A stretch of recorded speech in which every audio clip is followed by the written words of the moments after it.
વડોદરામાં લાલબાગ બ્રિજ પર ડામર પીગળ્યું। જી હા, બ્રિજ પર હાલમાં જ રોડની કામગીરી કરવામાં આવી છે। રાહદારી અને વાહનો ચલાવવામાં પણ મુશ્કેલી પડી રહી છે।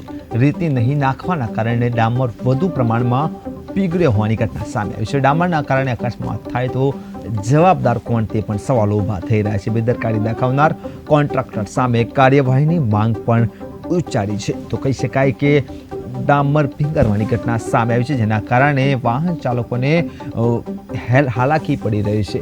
કહી શકાય કે ઓછી રેતી નાખવાના કારણે ડામર પીગળ્યો હોવાનું સામે આવ્યું છે। તો વડોદરામાં કહી શકાય રાહદારીઓને હાલમાં મુશ્કેલી પડી રહી છે।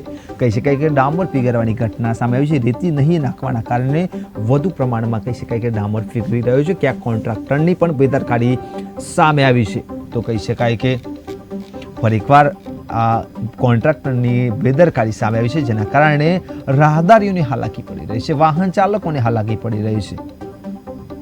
આ ઓવરબ્રિજ હમણાં જ નવું કામકામ કરવામાં આવેલું, રોડ બનાવવામાં આવેલો, એના પછી અત્યારે જોઈ શકો છો ડામર ઓગળી રહ્યો છે।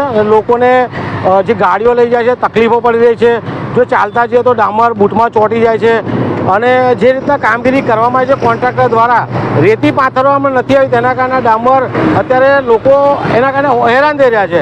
તો આપણા જાડી ચામડીના કમિશનર સાહેબ, જાડી ચામડીના અધિકારીઓ ને જાડી ચામડીના જે પણ લોકો છે એમને બે હાથ જોડે વિનંતી છે કે અમારા વડોદરા શહેરની જનતા માટે કંઈક કરો, વેરાનું વળતર આપો, આવું હેરાન ના કરો।